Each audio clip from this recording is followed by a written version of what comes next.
Bismillahirrahmanirrahim. Assalamualaikum warahmatullahi wabarakatuh. Anak-anakku semua, saya kirimkan salam sehat semuanya. Semoga kita semua tetap dalam lindungan Allah Subhanahu wa taala. Amin. Allahumma amin.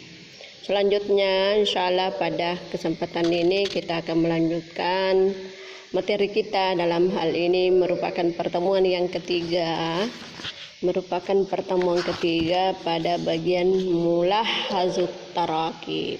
Dan ini membahas tentang kesimpulan dari susunan atau struktur yang terdapat pada bagian yang ketiga, ya. Jadi sebenarnya banyak sekali contoh-contoh percakapan al-hiwar yang harus kita perhatikan dalam buku ini, tetapi karena keterbatasan Anda mungkin saya pertimbangkan mungkin agak capek menyalin karena kita saling semua kita perhatikan semua, jadi akhirnya hanya saya memilih materi-materi pokoknya saja. Jadi setiap al-hiwar itu atau bahan pokok dasarnya itu yang saya berikan itu ada beberapa pertanyaan-pertanyaan atau kalimat-kalimat yang bisa diulangi atau yang bisa kita perhatikan yang terkait dengan apa yang kita telah baca. Tapi ya itu tadi saya sampaikan bahwa ini juga termasuk menjadi pertimbangan buat saya terhadap anak-anakku semua. Jadi ya kalau nantinya kita sudah berada di dalam kelas, ya mungkin kita bisa praktekkan dengan mengulang-ulang pelajaran yang sudah kita, bahwa seperti inilah yang dimaksud. Silakan Anda membuat kegiatan dalam hal praktek dan membentuk beberapa kelompok, lalu berdialog dengan kelompok-kelompok yang Anda telah bentuk. Ya, saya kira seperti itu ya. Jadi baiklah, sebelumnya mari kita berdoa. Dan ingat juga Anda isi absennya. Kita berdoa. Bismillahirrahmanirrahim. Rabbi sarahli sadari wa yassirli amri wahlul 'uqdatam min lisani yafqahu qawli. Allahumma zidna ilman warzuqna fahman sahiha. Amin. Allahumma amin. Anak-anakku sekalian, coba perhatikan catatannya. Iya. Dalam catatan atau pada materi yang ada di buku ini ada berbentuk cetakan tebal, yang dalam kotak itu ada cetakan tebal, berarti itu yang menjadi kata inti ya, atau mufradat inti. Artinya mufradat inti itu bisa dipergunakan ke beberapa hal, atau kita bisa hubungkan ke beberapa mufradat yang lain ya. Coba kita lihat nomor satu. Uridu, yang cetak tebal itu adalah uridu. Apa tadi artinya uridu? Itu pada pertemuan yang kedua itu saya banyak terjemahkan uridu. Apa artinya? Coba dibuka bukunya dan lihat terjemahannya. Kalau tidak dihafal atau dilupa, ya artinya adalah saya menginginkan. Coba perhatikan alifnya itu yang di awal itu yang menunjukkan bermakna saya, karena ini adalah fi'lun mudhari. Yang memakai alif berarti itu menunjukkan saya. Karena untuk fi'il mudhari itu saya kira ada 4 huruf mudhari'nya ya, sehingga bisa dikategorikan sebagai fi'il mudhari, yakni alif, nun, ya, ta. Di samping juga itu ada seperti kalau ada saupah dan lain sebagainya itu. Jadi coba perhatikan uridu yang artinya tadi apa? Saya menginginkan. Jadi ada beberapa mufradat yang bisa dikaitkan, bahkan bisa di luar mufradat yang ada di sini. Yang penting Anda ya bisa memahami, ya Anda bisa memperhatikan. Ya, kata uridu, saya menginginkan. Apa yang Anda inginkan? Itu banyak. Seperti yang di buku di sini. Sitaraton yang ada di buku ini mufradat itu terkait dengan bab ketiga dengan topiknya adalah as-sakanu. Artinya itu adalah tempat as-sakanu. Ya. Saya ulangi, uridu sitaraton, uridu arikatu, uridu salajatan, uridu mir'atan, uridu purnan, uridu sahanan. Saya kira ini kita semua sudah terjemahkan. Jadi kesemuanya itu bisa kita pergunakan yang depannya dengan kata uridu. Saya mau apa, itu ya apa yang kamu inginkan ya silakan ngomong. Saya mau sekolah, saya mau makan, saya mau ini, banyak itu ya. Jadi apa? Jadi seperti ini merupakan contoh uridu sitaratan, saya ingin tirai ya. Kenapa tirai? Karena dia mau pasang di rumahnya untuk tirai ya. Kemudian arikatan adalah sofa ya, sofa. Jadi sofa itu bisa dipakai, sofa yang begitu modelnya ya, karena beda kalau kursi-kursi tamu itu sofa itu. Nah, itu sofa bisa dipakai untuk di dalam kamar, bisa juga di ruang istirahat, bisa juga di ruang tamu. Karena ini bisa juga kita pergunakan untuk istirahat, baring-baring, duduk-duduk dan sebagainya. Jadi bisa dipakai uridu arikatan. Uridu salajatan, saya ingin kulkas ya. Saya ingin kulkas. Saya kira orang semua mau ya yang namanya salaja, karena itu sangat membantu dalam menyimpan makanan supaya makanan tidak cepat kering, tidak cepat layu dan sebagainya. Uridu miratan, cermin, ini semua ini butuh juga karena selalu mau memantau modelnya. Terutama kita ini dari perempuan sedikit-sedikit pakai cermin itu. Mir'ah.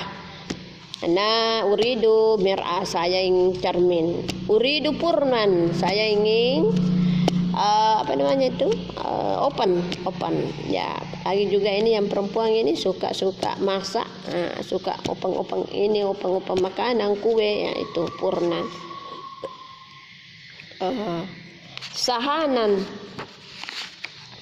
Sahanan itu adalah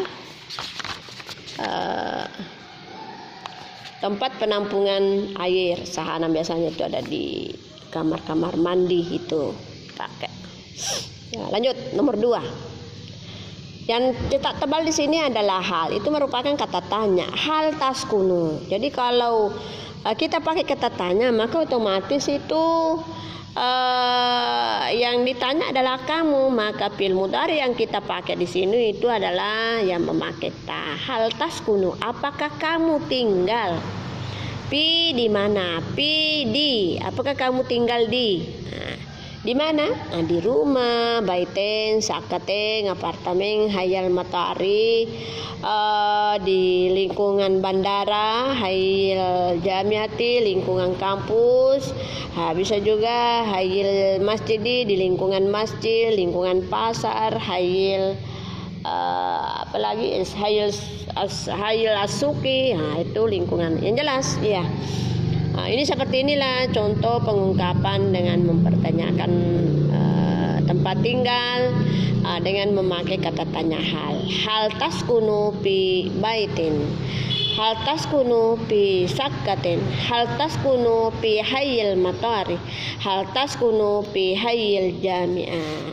Berikut nomor 3. Naam, la. Jadi kalau bertanya apakah, maka ada 2 jawabnya, iya atau tidak. Terkadang juga orang jawab saja langsung naam atau la, tidak. Artinya pertanyaan jawaban itu bisa juga diterima, tetapi lebih lengkapnya dilengkapi apa pertanyaannya. Misalnya Nah, tadi hal taskunu fi baitin, apakah kamu tinggal di rumah? Nah, misalnya kita jawab ya, jadi kita pakai naam. Askunu, jangan lagi pakai ta karena itu ta menunjukkan kamu. Nah, maka jawabnya karena kita yang ditanya, maka kita wajib menjawab, maka bunyinya askunu. Ya. Saya tinggal pi di mana? Pi baiti. Saya tinggal di rumah. Kalau misalnya tidak tinggal, kita bisa ngomong juga, jangan hanya mengatakan la. Bagusnya kita lengkapi la. Tidak. Askunu pi baiti. Saya tidak tinggal di rumah. Lebih lengkap lagi nih kalau kita sambung lagi walakin akan tetapi. Nah, misalnya tinggal di masjid, kita katakan askunu fil masjid, yang artinya saya tinggal di masjid. Jadi itu. Berikutnya nomor 4, pisakati. Kata yang dicetak tebal di sini adalah harfu jar, yakni pi. Pisakati di di apartemen. Di dalam apartemen. Fil madrasati bisa juga. Fil masjid bisa juga. Itu yang ya kalau kita mau kembangkan ya. Pisakati salasu arba'u hamsu gurapen. Jadi maksudnya di dalam apartemen itu ada 3 gurapen kamar. Pisakati arba'u gurapen, di apartemen ada 4 kamar. Pisakati hamsu gurapen, di di apartemen ada 5 kamar. Jadi inilah merupakan fiil harfu jar yang berada pada di awal kalimat. Jadi perlu juga saya jelaskan ini gurapen. Kenapa gurapen dipakai? Kenapa bukan gurfah? Ingat, karena ini 3 itu kan sudah termasuk jamak, ya salasa. Arbau juga sudah jamak, hamsun juga sudah jamak, maka kita pakai juga bentuk jamaknya. Jadi bisyakati salasu gurapen, bisyakati arbau gurapen, bisyakati hamsu gurapen. Jadi tidak boleh kita mengatakan bisyakati salasu gurfaten, salah. Kenapa? Karena salasu itu adalah jamak, sementara gurfaten itu adalah mufrad. Jadi harus sama-sama jamak dengan jamak. Ya. Lanjut nomor 5. Uridu titik-titik ya, ataukah ini yang dicetak tebal seperti tadi yang nomor 1. Saya ingin saka apartemen. Sitara tirai. Arika adalah sofa. Salaja yakni kulkas. Sajada yang artinya sajadah atau karpet. Min fadlika ini adalah kata-kata yang merupakan bentuk penghormatan, yakni mengharapkan boleh, dengan kata-kata boleh, silakan. Itu ya penghormatan untuk orang-orang Arab. Lanjut nomor 6. Asyakatu pi, ini adalah yang dicetak tebal adalah asyakatu, kemudian harfu jarnya adalah pi. Asyakatu pi dauri, al awali pertama, asani kedua, asalisi ketiga, ar-rabi keempat, al-hamisi kelima. Di dalam apartemen, apartemen itu bisa juga apartemen itu mempunyai tingkat pertama. Jadi itu juga pada penjelasan yang kemarin itu atau pada pertemuan yang kedua saya sampaikan bahwa ad-dauri itu adalah tingkat atau peranan. Ya, kalau pada pertemuan pertama saya artikan peranan, kalau toh memang dianggap itu rancu ya atau tidak cocok ya, bisa Anda ganti dengan makna tingkat atau lantai, tingkatan. Ya, misalnya ini asyakata fi dauril awali. Apartemen itu mempunyai tingkat pertama ataukah lantai pertama. Asyakatu fi dauri sani, apartemen itu mempunyai tingkat 2, fisalisi tingkat 3, fi rabi fi dauri rabi tingkat 4, fi dauril hamisi tingkat 5. Jadi itu contoh yang dipaparkan dalam hal Asyaqqatu. Kemudian yang ketujuh kam. Ini kam adalah kata tanya, berapa, yang artinya berapa. Kam mempertanyakan sesuatu, berapa gurfatun kamar, sitaron lah tirai, hamaman kamar mandi, sajadah atau karpet, salaja adalah kulkas. Jadi ini dipertanyakan. Kam memakai kata tanya kam. Pi sakati kam gurfatan pisakati, berapa kamar dalam apartemen, berapa kamar. Kam sitaratan pisakati, kam sakaratan berapa, kam sataratan berapa, tirai ya, berapa tirai dalam apartemen. Iya, sekira ini berapa kamar itu ya, kalau kita mau menginginkan setiap kamar satu tirai ya, berapa tirainya, berapa kamarnya itu sekian juga tirainya. Iya. Kam hamamam fil sakati, berapa kamar mandi dalam apartemen itu. Kam sajadah pi sakati, berapa sajadah, berapa karpet dalam kamar. Dalam wisma itu kam salaja pil sakati, berapa berapa kulkas ya, kulkas di dalam apartemen itu. Yang ketujuh ladaina. Ladaina berarti kami punya. Nah, jadi kalau misalnya saya punya ya ladai itu, nanya itu diganti itu ladai. Nah, menjadi ladai itu saya punya. Betulan yang dia pakai di sini adalah ladaina. Ladaina berarti kami punya. Apa yang dia punya?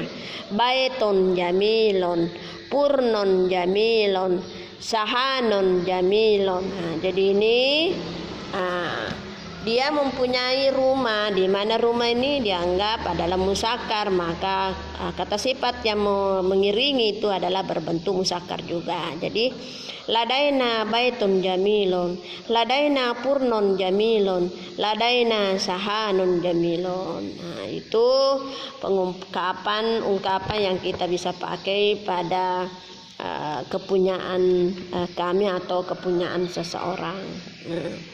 Dengan memperhitungkan antara muzakkar dengan muannasnya. Nomor 9, ini nomor 9 saya lihat ini menampakkan pula dari jenis muannas, karena tadi pada nomor 8 itu adalah bentuk muzakkar. Maksudnya pemaparannya adalah muzakkar, kemudian yang ke-9 ini pemaparannya adalah muannas. Coba kita masih dia pakai ladaina, berarti kami punya. Ladaina sakkata jamilaton, sakkaton jamilaton. Coba lihat, sakkaton. Nah, ini adalah dianggap muannas, maka jamilaton kata sifat yang mengiringi itu berbentuk juga muannas. Jadi tidak boleh kita mengatakan ladaina sakkaton jamilun, salah, nanti orang diketawain ya. Nah, karena sakka itu adalah menunjukkan muannas, di mana muannas itu maka kata sifat yang mengikutinya harus juga berbentuk muannas. Jadi bunyinya ladaina sakkatun jamilatun, ladaina sajadatun jamilatun, ladaina ghurfatun jamilatun. Kemudian yang terakhir nomor 10 adalah kata pi ayyi yang mana, pi ayyi harfu jar yang tebal. Kemudian kata tanya ayyi yang mana, dauri, gurpati, baiti. Gurpati ini ya saya sudah sampaikan bahwa bisa diartikan peranan, bisa diartikan lantai atau tingkatan. Gurpatun kamar, kemudian baiti rumah. Pi ayyi dauri sakkatu, pada tingkat pi ayyi yang mana tingkat apartemen. Iya, PI yang mana tingkatan atau lantai apartemen itu. Kemudian di kamar kulkas itu yang mana kamar kulkas itu, yang mana rumah yang punya kamar itu, itu semua fi ayyi dauri sakatu fi ayyi ghurafus salajatu ya fi ayyi ghurfati salajatu fi ayyi baitil ghurfatu.